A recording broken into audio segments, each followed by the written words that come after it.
You know, I've always been a good boy. When I was in high school, I competed in the speech tournaments. I acted in the plays. I got good grades. I was on the track team. I never got into trouble until my senior year. You see, I had this plan in high school. I took all of my general education requirements before my junior year. That way, my senior year, I could play and just be in classes that I would enjoy. I was going to take AP English, I was going to take advanced debate, advanced drama, creative writing. But whoever planned the schedule my senior year apparently had other ideas. They took every single class that I wanted and scheduled them first period. The only class that I wanted that I was in was AP English. I was stuck in classes like chemistry, physics, geometry, and sociology. I was not happy. I went to my principal and I complained. But he said, "Hey, sorry, it's too late to change the schedule. Suck it up and deal with it." That was like waving a red flag in front of a bull. I vowed that if that principal was going to make me miserable, I was going to return the favor. I waited until my first home football game. I went into the scenery shop and I found a barrel. I took that with me to the football game, and during halftime, I snuck out of the bleachers. I stripped down to my gym trunks. I put on the barrel, and I went running out into the football field, pretending to be a streaker. The band stopped playing. 2 out-of-shape security guards chased me across the field. And then I dropped the barrel to display my gym trunks while everybody cheered. Well, the next day I was called into the principal's office.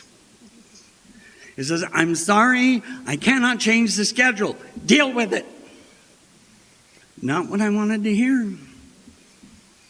So, following week was the school board meeting.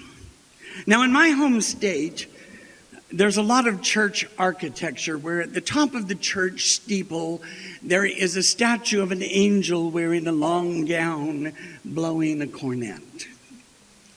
Well, on the night of the board meeting, I found an old graduation gown.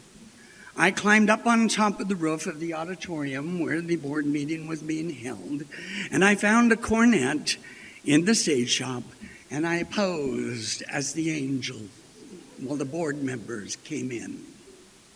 Now, some laughed, some shook their heads, some were not very happy. They were now actually downright offended. Next morning, I was called into the principal's office. He says, "You're just going to have to make the best of it." I knew then I had to resort to more extreme measures.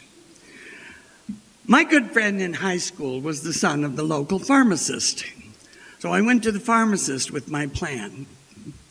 Now, at first, I thought he wasn't going to go along with it, but he actually thought it was quite hilarious, and he gave me 25 very colorful placebos, or sugar pills. He put them in a plastic bag. The next day, I took them to school. During physics, my second hour class, I waited for the teacher to start writing on the board, and as soon as his back was turned, I pulled out my plastic bag and I started popping those placebos.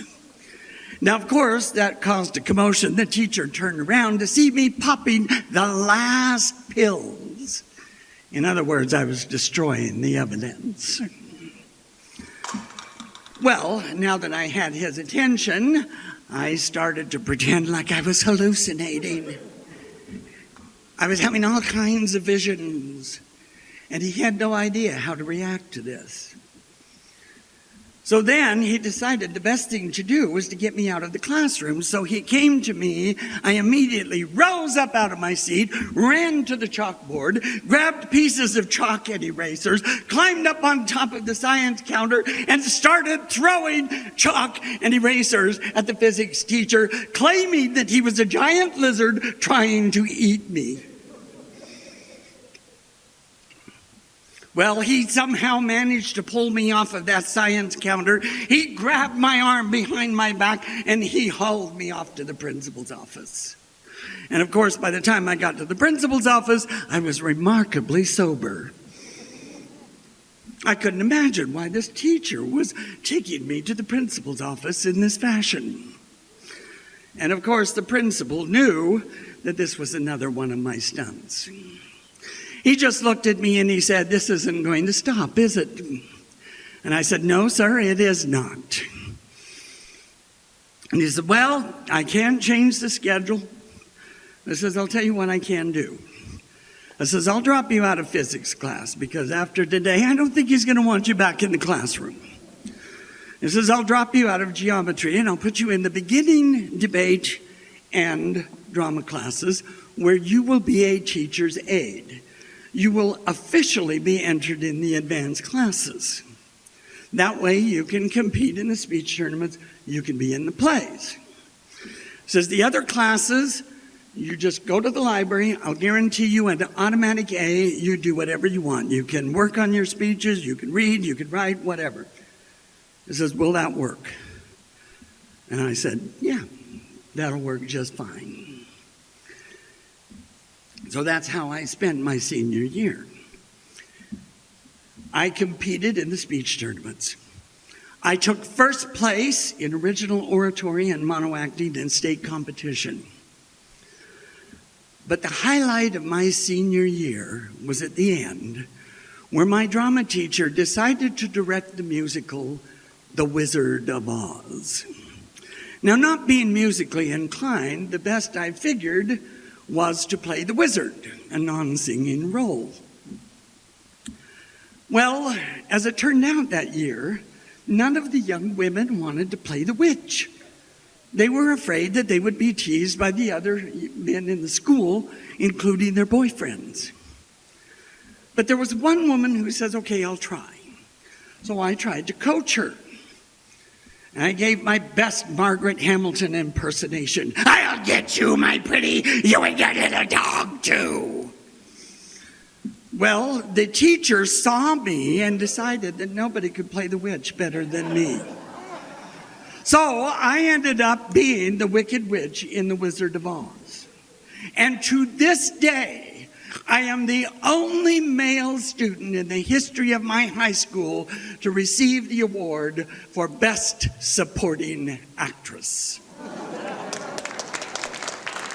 And that is the year that I was bad.